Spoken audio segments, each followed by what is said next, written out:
esos grandes proyectos, megaproyectos de infraestructura no hacen parte de un consenso nacional, sino que obedecen a unos intereses particulares. Entonces, en ese marco, lo que se exige es que se respeten los derechos que tienen los pueblos en cuanto a su territorio, en cuanto a su identidad, a la cultura y al medio ambiente, que es fundamental para la vida y el bienestar de nuestros pueblos.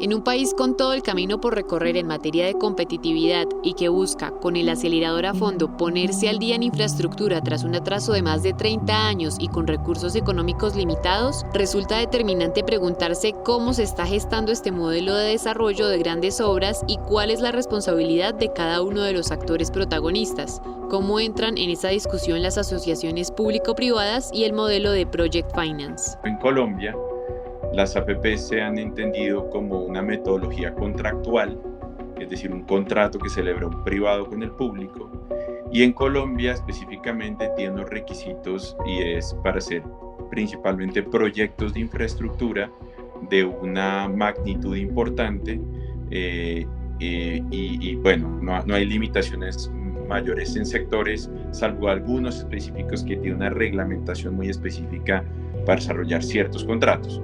Estos contratos están pensados principalmente para contribuir al desarrollo de un país, por decirlo de alguna manera, pero principalmente cuando los estados tienen algún tipo de restricción presupuestal o cuando el estado quiere, por una decisión de política pública, no gastar mucha plata del presupuesto que pueda tener y prefiere apalancarse en sectores como el privado, que viene generalmente acompañado del sector financiero para poder desarrollar sus proyectos. Entonces piense que es una herramienta muy útil cuando el Estado o tiene restricciones presupuestales o por otra parte, por decisión simplemente pública, decide no invertir una plata que tenga en este momento y usarla para otro propósito y buscar que privados y también el sector financiero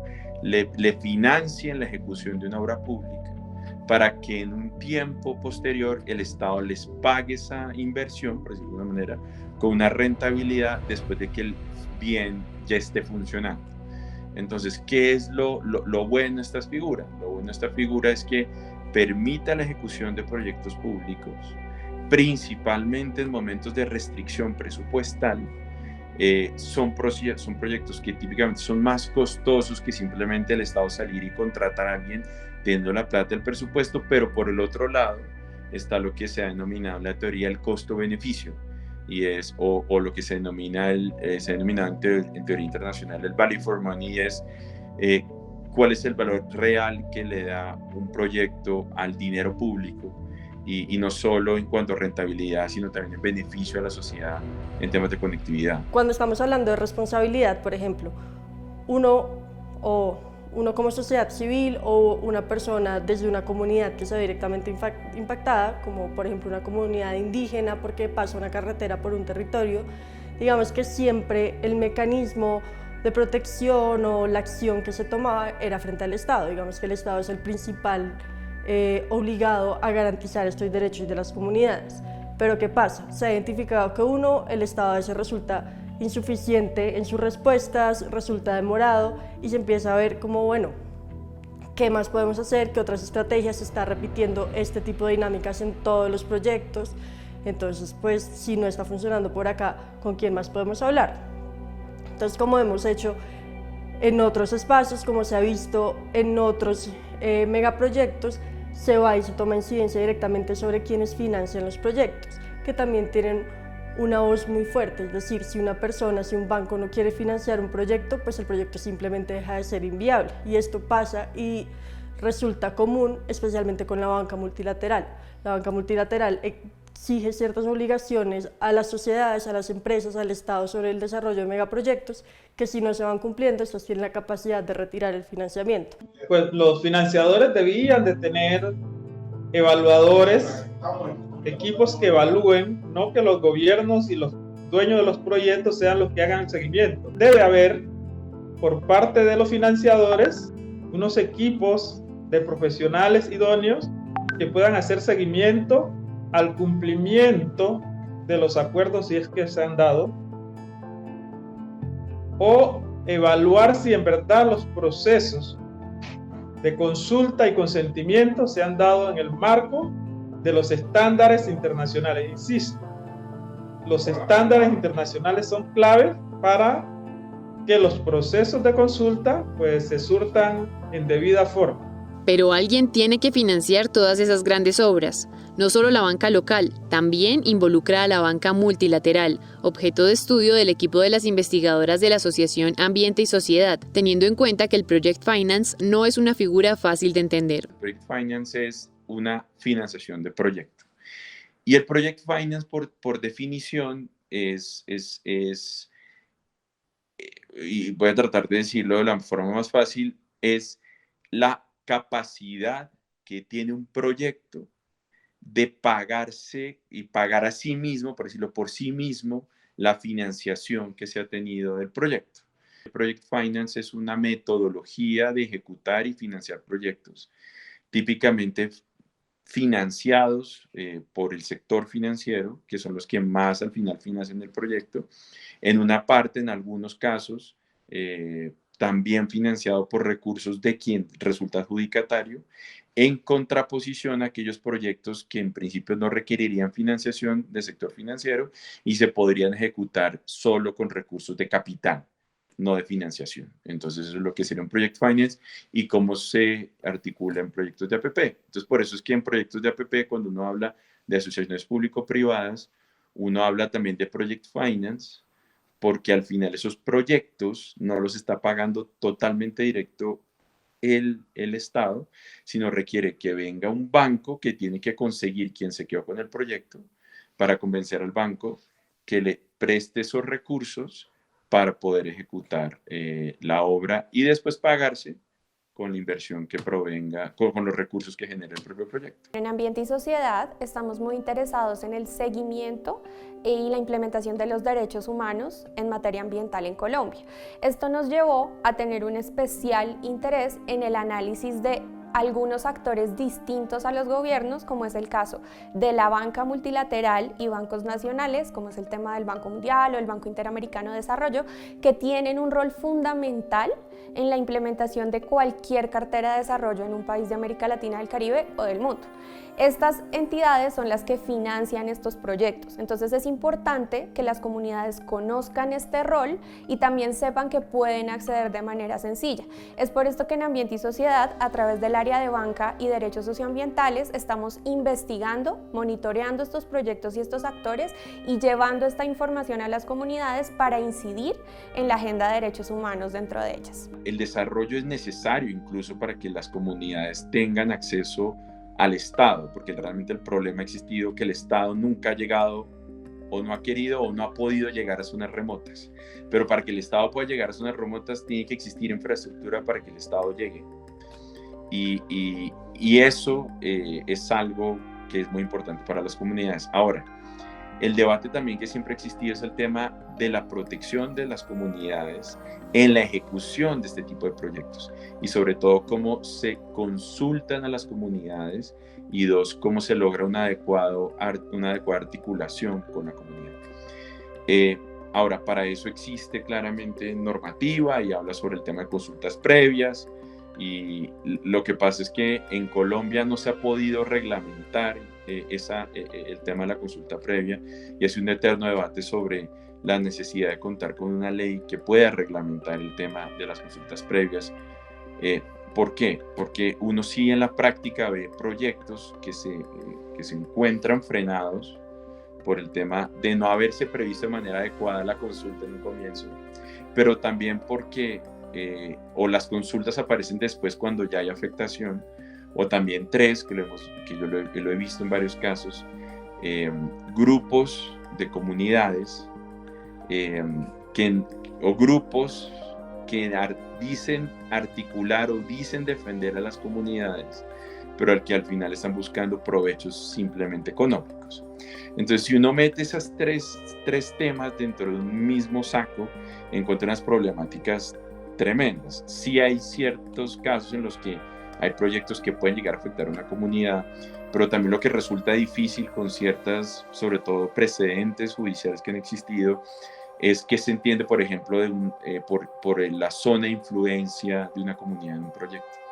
Y se han llegado, creo yo, a veces excesos en donde también se piensa solo por proteger una comunidad, digamos, en miles o cientos de kilómetros alrededor de un proyecto que realmente uno encuentra la lógica detrás de ese tema. Entonces yo sí creo que es necesario articular de manera adecuada un ordenamiento que sea claro para todas las partes, en donde se protejan los derechos, pero también se permita el desarrollo de la infraestructura claramente protegiendo a las comunidades que están alrededor, pero permitiendo que el Estado llegue a zonas olvidadas a través de infraestructura. Es un debate muy largo. Yo creo que por parte de la ciudadanía es muy importante mantenernos informados sobre el rol de estos actores. Creo que cada vez más son las herramientas de difusión, de análisis, no solamente de mi organización, sino de muchas, que exponen el rol de este tipo de actores multilaterales y de empresas que debemos tener en cuenta. Entonces, en segundo lugar, bueno, primero mantenernos informados. Segundo, tener claro que estas entidades, hablando de los bancos, tienen mecanismos donde uno se puede acercar y puede hacer denuncias o interponer quejas frente a proyectos que hayan afectado un territorio determinado. Entonces, estos son los tan conocidos mecanismos de rendición de cuentas. Tanto el Banco Mundial como el Banco Interamericano tienen estos mecanismos y desafortunadamente no son muy impulsados a nivel de ciudadanía y de sociedad civil. Un caso emblemático es actualmente se está definiendo una queja interpuesta por las comunidades afectadas por el proyecto Hidroituango, como para entender la capacidad que tienen este tipo de mecanismos. Entonces las comunidades deben conocerlos, deben acceder a ellos y deben usarlos. No conozco que el gobierno, los distintos gobiernos hayan hecho un proceso de consulta que recoja las aspiraciones de los pueblos, ¿sí? Hay unas instancias que el gobierno ha venido trabajando, pero que no ha llegado a los territorios. Y los proyectos se ejecutan y desarrollan en los territorios. Por lo tanto, procesos que no se den en los territorios, pues no han participado las comunidades, las organizaciones. En este caso, las organizaciones indígenas, las organizaciones, consejos comunitarios del pueblo negro, pues no han participado en procesos de consulta que yo conozco, ¿sí? Con procesos de consulta que recoja las aspiraciones y lo plasmado en el marco de la normatividad internacional, los estándares internacionales que debe respetar los gobiernos porque son firmantes de estos convenios y pactos que reconocen los derechos de los pueblos. Con el modelo de desarrollo andando, con las 4G en marcha y las 5G en plena estructuración, ¿qué camino se puede seguir? El equipo de investigación de la asociación lanza estas propuestas. La primera es un tema de participación, la segunda es un tema de transparencia y la tercera de democratización del desarrollo. De participación es que particularmente en las 4G, que fue como el objeto de estudio, vimos que hay muchos casos donde quién es la sociedad, quiénes son los socios, quién es el banco prestamista y quién es el constructor, todos hacen parte de un mismo grupo empresarial. Entonces aquí lo primero es, pues diversifiquemos quiénes participan en los proyectos, no deberían ser los bancos del mismo grupo empresarial que la sociedad quienes financian a esto, porque en la medida en la que sea más plural hay más formas de exigir y como de tener garantías del desarrollo del proyecto. Aquí estamos viendo un montón de conflictos de intereses que no son tan claros, lo que nos lleva al segundo punto, que es la transparencia y el acceso a la información. Digamos que cuando uno habla de temas financieros, los temas financieros son como, no, esto es algo privado, acá pues los contratos entre empresas privadas no son un problema de nadie más allá de las empresas, Pero ¿qué pasa? Aquí estamos hablando de infraestructura, de desarrollo, de cosas que van por el interés general de la sociedad, del país, y que en muchas ocasiones se declaran por utilidad pública, que es un concepto que hemos venido hablando en intervenciones anteriores. Entonces, como en un momento sí se declara que es de utilidad pública, que es de interés de la nación, pero cuando ya vamos a preguntar por cuáles son los estados financieros, por cuáles son los contratos con los que se está desarrollando o mediante los cuales se están relacionando todos estos actores que les mencionaba, pues dejamos de ver cuáles son las obligaciones que tienen. Entonces, digamos que la petición ahí es: hay que ser más transparente. Y el tercero, frente a la democratización, digamos que esto es algo que hemos repetido en distintas ocasiones y como algo a lo que seguiremos haciendo un llamado hasta que lo veamos más materializado, y es importante tener en cuenta a la hora de estructurar todos estos proyectos y la participación de las comunidades. Entonces aquí esto es principalmente para la entidad estatal, y es cuando se están estructurando todos estos proyectos, o inclusive cuando vienen de una iniciativa privada, que suele pasar en las APPs, que es el privado quien genera como toda la iniciativa del proyecto. Es importante tener las voces de las comunidades desde el principio. Digamos que acá no les estamos exigiendo hacer una consulta previa o algo, pero en la medida en la que trabajen con ellos antes, es mayores garantías para la comunidad, inclusive para las mismas empresas, porque esto les va a garantizar que a futuro y en el desarrollo del proyecto no se vayan a encontrar con un montón de problemas que se pueden haber resuelto antes. Son menores costos para el Estado, menores costos para la empresa y más garantías sociales y ambientales para las comunidades. En febrero de 2020, de acuerdo con las cifras de la Agencia Nacional de Infraestructura, ANI, con 1.450 frentes de obra, las autopistas 4G venían transformando a Colombia. De las 29 autopistas contratadas, 22 estaban en plena ejecución. Y luego llegó la pandemia. Para reactivar la economía después del más duro golpe en la historia, con más de 5 millones de empleos perdidos en un solo mes, el gobierno decidió que la infraestructura era uno de los sectores más importantes y por eso debía volver cuanto antes a su actividad.